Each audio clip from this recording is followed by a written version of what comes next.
Nobody was supposed to hear about this phone call. It wasn't meant for the public, it wasn't meant for the internet, and it definitely wasn't meant to become part of Foolio's legacy. But once the details started leaking, everything people thought they knew about his final hours began to fall apart. Just hours before his life was taken, Foolio was on the phone. Not rapping, not flexing, not dissing anyone. This call was different. The tone was different. The words were different. And most importantly, the timing was terrifyingly close to what happened next. What makes this phone call so disturbing isn't just who he was talking to, it's what was said. According to people familiar with the situation, Foolio sounded aware that something wasn't right.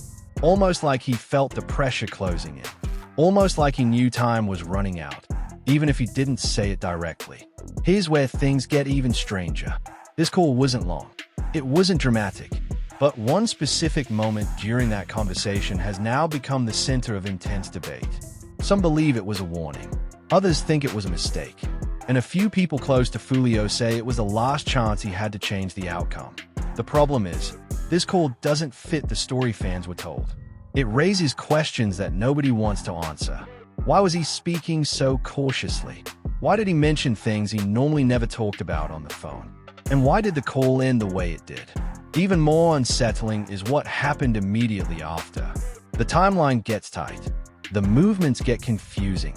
And suddenly, that one phone call becomes the key to understanding how everything spiraled so fast. People online argue about Foolio's choices, his beefs, and his past. But almost no one talks about this moment. The moment when the noise stopped. When the energy changed.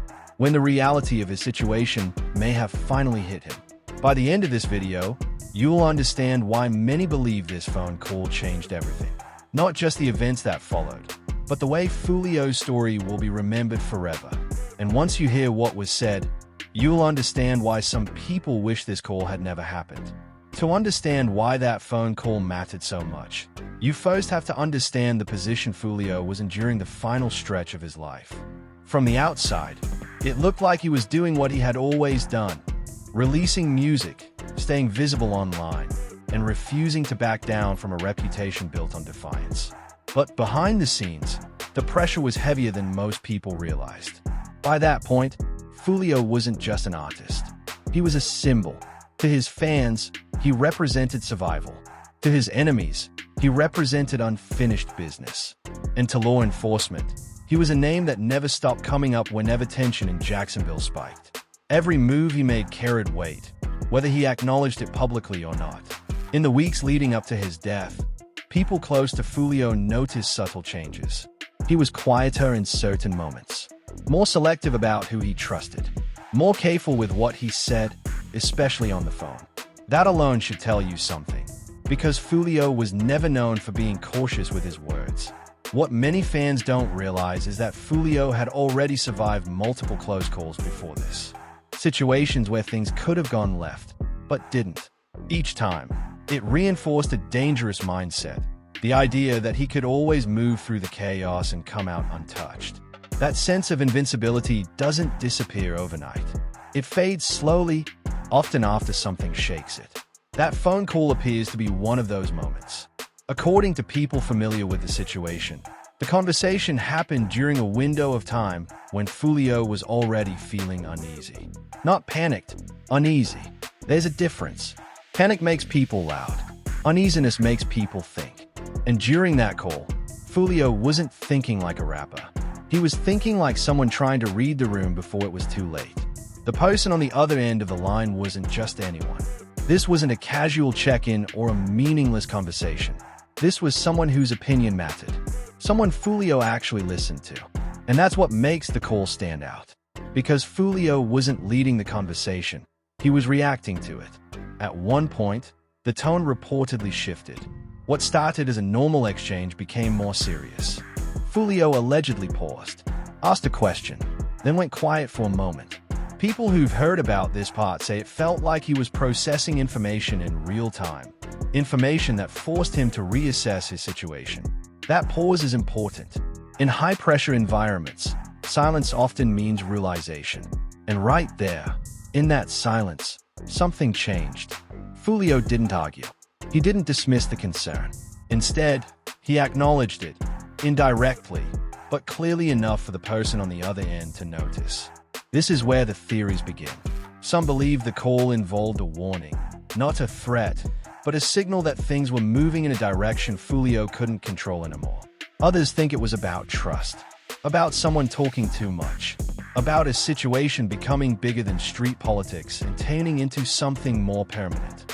What's undeniable is this: after that call ended, Foolio's behavior reportedly shifted again. He didn't immediately go silent online, but his energy changed. The confidence was still there, but it felt tighter, less loose, like someone walking a familiar path but suddenly aware of every shadow. The timeline after the call is what makes everything feel unsettling. Events began lining up faster than expected.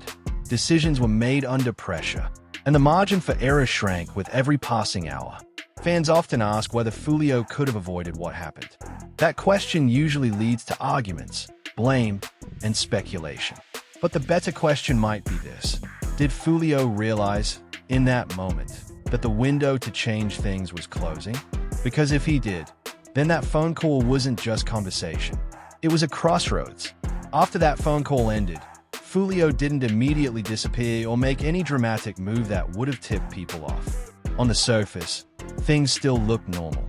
But those close to him say the energy was different. Not fearful, more focused. Like someone who suddenly realized the room they were standing in wasn't as safe as it felt moments before. The hours following the call were quiet, but not empty. Foolio stayed in contact with a very small circle. No mass conversations, no unnecessary back and forth. Every interaction seemed intentional. That alone was unusual, because Foolio was known for keeping lines open, even when he shouldn't have. One detail that stands out is how cautious he became with location sharing.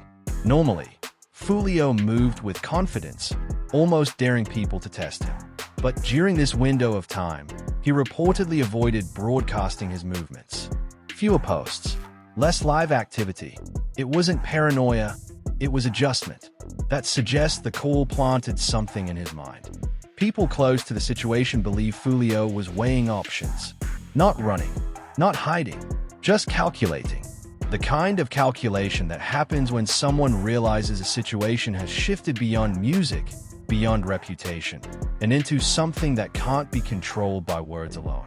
At some point after the call, Foolio reportedly debated changing his plans. Nothing drastic, just small decisions that, in hindsight, carried massive weight. Where to go, who to be around, how long to stay visible. These aren't the kinds of things fans think about, but they're everything when tension is high. What makes this even more complicated is the environment Foolio was operating in. Jacksonville wasn't just a city, it was a chessboard. Every move was watched. Every appearance sparked conversation. And even when Foolio tried to stay low-key, his name alone was enough to keep attention on him. Another unsettling detail emerged later: the sense that Foolio didn't fully believe the worst would happen. Even if the call raised concerns, there was still that underlying belief that he could navigate through it. That belief had saved him before. And when something works multiple times, people trust it, sometimes for too long. As the night moved forward, the gap between warning and reality narrowed. The timeline compressed. Decisions that once had flexibility suddenly didn't. And the room for error became almost non-existent. Meanwhile, online speculation continued as usual. Fans were focused on music, beefs, and surface-level drama, unaware that behind the scenes, things were tightening. That disconnect between public perception and private reality is what makes this story hit harder. One source close to Foolio later described the moment as calm before collision. Not chaos, not panic, just a steady movement towards something unavoidable. And when situations feel calm, people often underestimate how close the edge really is. What's important to understand is that no single action caused what happened next. It wasn't one mistake or one decision. It was a chain, and the phone call was just one link. But it may have been the link that made everything else feel heavier. As time passed, Foolio's window to pivot quietly closed. The longer nothing happened, the easier it became to believe the danger had passed. That false sense of relief is one of the most dangerous emotions in high-risk environments. It convinces people to relax at the exact moment they shouldn't. Then came the final stretch of hours. Details from this period are fragmented, partly because different people remember different things, and partly because some information has never been made public. What is known is that Foolio crossed paths with circumstances that no longer allowed for adjustment. The chessboard locked. The pieces were already moving. Looking back, people question whether that phone call was a warning, a realization, or simply a moment of clarity that came too late. But what can't be ignored is how closely everything that followed lined up with it. The call didn't cause what happened, but it may have confirmed it. By the time Foolio entered the final window of that night, the situation had already shifted from flexible to fragile. This was no longer a matter of awareness or preparation. It was about timing, and timing is something no one fully controls once events are already in motion. What makes this part of the story so unsettling is how ordinary it felt at the time. There were no alarms, no dramatic confrontations, no moment where everything suddenly exploded. Instead, things moved quietly, almost invisibly, which is often how the most serious situations unfold. Foolio's movements during this period were later described as routine. Nothing reckless, nothing that screamed danger. That's exactly why the outcome shocked so many people. From the outside, it didn't look like a man walking into a trap. It looked like someone moving through a night he'd lived 100 times before. But context matters. The environment around him had changed, even if he hadn't fully felt it yet. Tension doesn't always announce itself. Sometimes it settles in the air, waiting for the right moment to collapse. And by this point, that collapse was no longer theoretical. One detail that continues to come up in discussions is how limited Foolio's margin for error had become. Earlier in the day, small adjustments might have made a difference. A different route, a shorter stop, one less interaction. But during this final stretch, those options were disappearing one by one. People who've studied similar situations say this is often when instinct fails.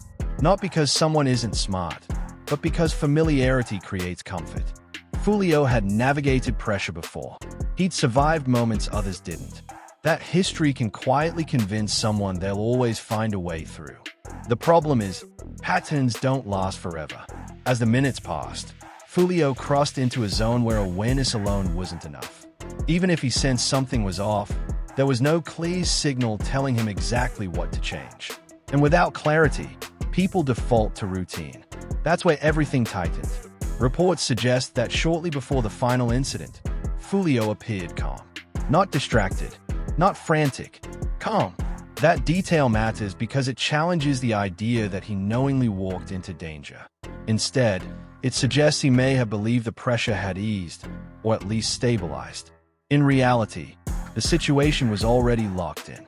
What happened next unfolded fast, leaving no room for correction. The kind of moment where choices collapse into seconds, and seconds collapse into outcomes.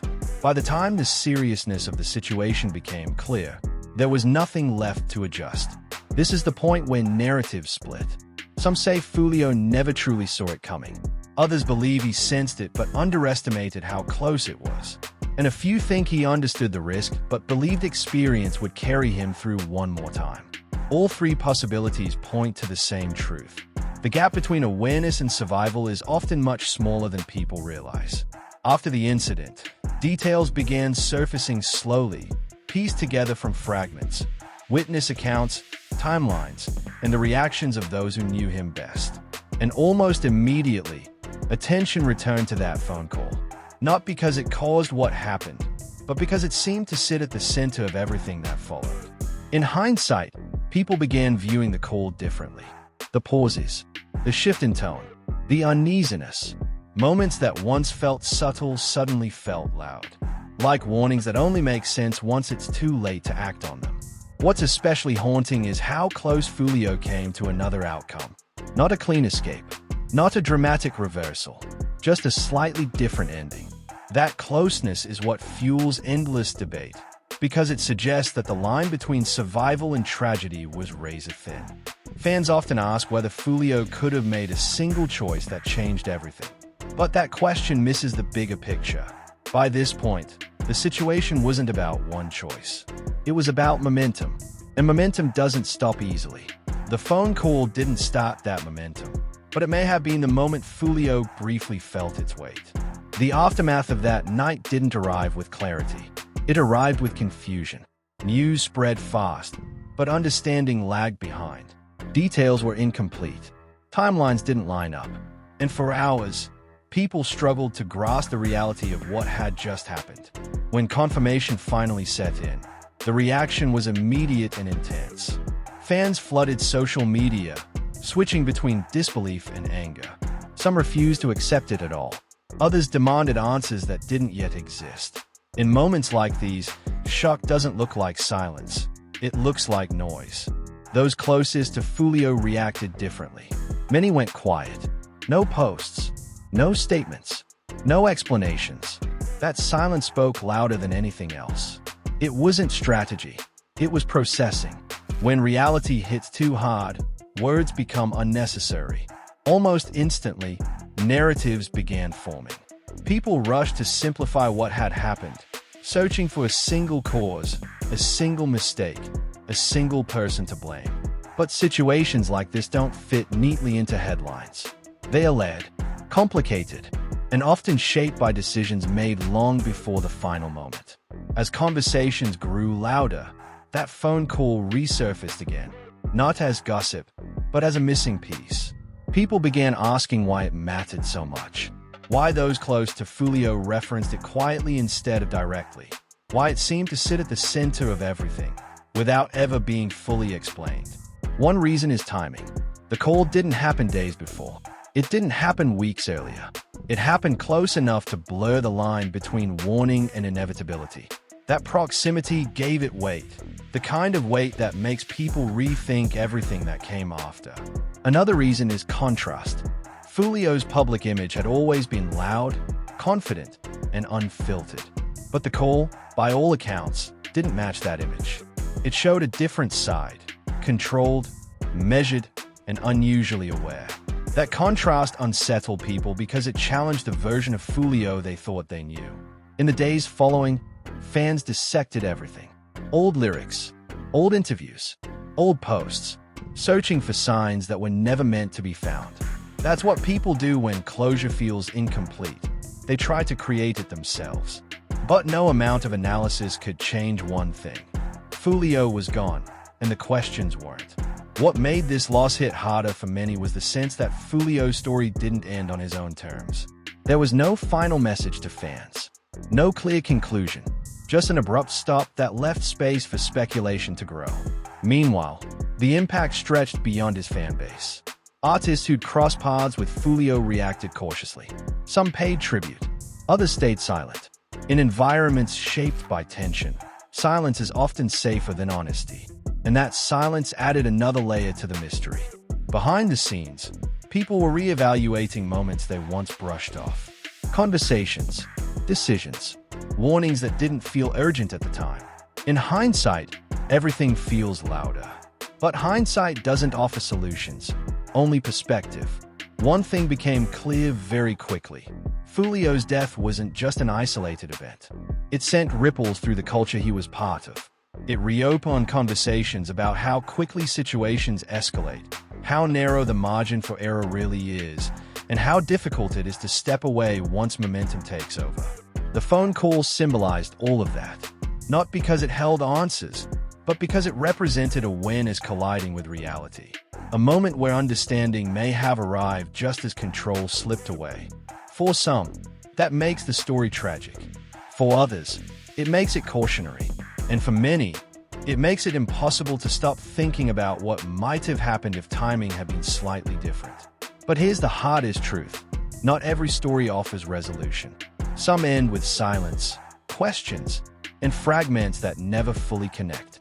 Foolio's final chapter sits uncomfortably in that space. By the time everything settled, one reality remained impossible to ignore.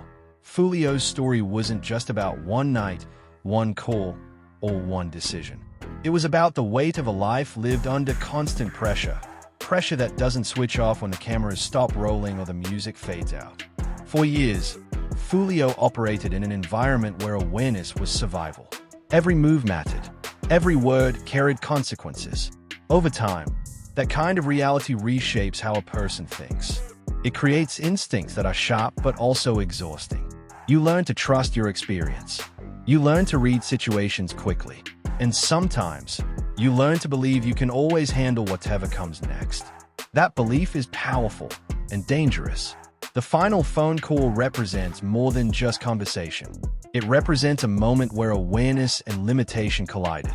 A moment where Foolio may have understood the seriousness of his situation, but didn't have the space or time to fully escape it. That's what makes it haunting.